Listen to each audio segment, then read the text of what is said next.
Please help. Find the man who did this. Alright gamers, what's going on? Insanity coming at you today with a little quick geek rant, I guess you could say, about Assassin's Creed 3. The game launches next week, and many people think the AC series are some of the best games of this generation. I definitely have to say it's, it's changed the way people look at, history and free roaming games in general. I really do believe, Grand Theft Auto, with the next one in the series coming out next year, they may look at what Assassin's Creed has done over the past 5 years and say, hey, what can we do to try and make our, living city be more like Assassin's Creed? What did they do differently that we haven't done in the past that people have enjoyed? So, all I can say is, I can't wait for Assassin's Creed 3. We're finally going to get some answers, and that's something that a lot of people have been clawing to get, is, Assassin's Creed has always been known for these crazy endings that no one understands, and today I'm just going to go ahead and play a little bit of Assassin's Creed Revelations. I've already beat the game, so I'm not doing anything involved with the story, really.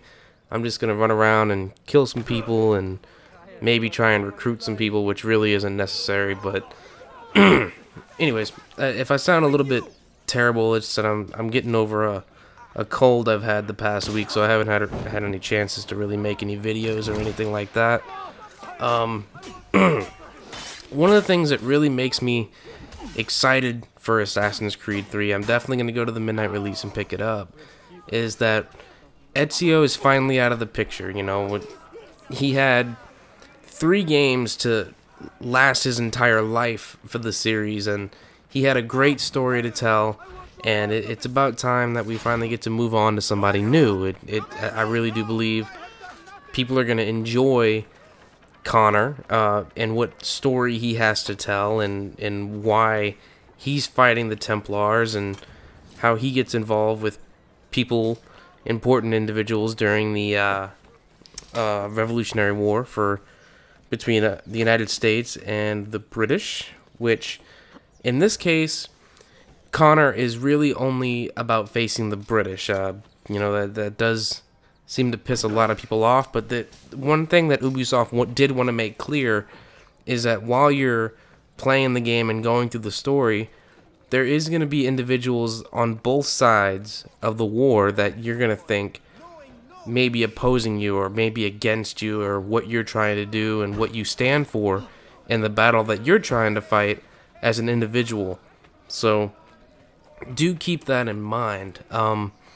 Let's see. During the actual story, you're going to be heading across some of the major cities that took place during this historical time, and you're going to be hitting stuff like Boston and New York, and the biggest place across the whole game, of course, is going to be the frontier, where you're going to be able to do some hunting and, just picking up these military camps and just picking people off for fun, and that's going to be a blast to do there. But the one city that will be in the game that is not going to be a free-roaming city is going to be Philadelphia. It's going to be there pretty much just for the signing of the Declaration of Independence, and that's basically its main significance there. They didn't really mess with the city otherwise, so do not plan on running around that. One other place that is kind of like a GameStop pre-order is like the Aztec Mayan stuff. I don't know how big that's going to be or how much space that's going to take up for the actual game. I don't believe it's going to be part of the story in any way. It's just supposed to help you find like a weapon or something, but those who get it from GameStop, I'm definitely going to figure out what that's all about. But let's see. One of the big things that's never changed in the Assassin's Creed series is the running around the cities, how you get around, climbing up the buildings and stuff. And that's one of the big things that they've changed this time, is they completely changed the free running style to more of a parkour, running from one place, jumping through windows, hopping over desks, and then continuing out the other side of the building. Like, you can do some crazy stuff that you could never do before, and running across, big huge limbs of trees, and Getting around the world is going to be completely different than it has been in the past, and it's going to be interesting to see how people get around as compared to just the standard jumping from rooftop to rooftop as in the older games. Let's see. One of the big new features that the game is going to be offering is this new thing called the Naval Warfare, and I actually got to play a demo of that at the GameStop Expo back in August, and I have to say it's a nice change of pace. It kind of makes you feel like you're not really playing Assassin's Creed at the time. It feels like its own little mini game, which is kind of nice. I mean, you're directing a crew and you're trying to fight the waves while trying to take down other ships, and I mean it's going to be interesting to see how where that goes. I know through Amazon, if you pre-order through them, you're gonna get some a couple of extra naval missions, and I've never actually boarded another ship when I got to play, because when I started to do the whole boarding of the other ship, the demo ended. All I've done is taken other ships and use the different ammo that the cannons have, so it'll be interesting to see how far they go with the whole boarding of the other ship and what you can do from then on. A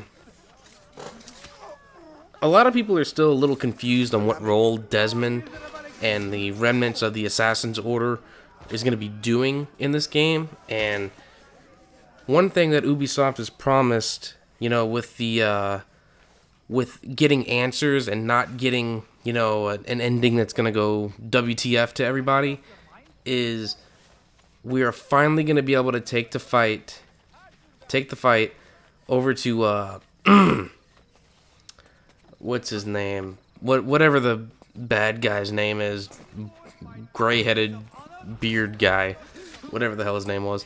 And basically, you're going to be preventing Doomsday from happening. That's the big thing. I mean, they don't want to spoil too much about the ending and about the game and what's going on with Desmond. So that's as much info as we need to know. I mean, the game comes out in 6 days.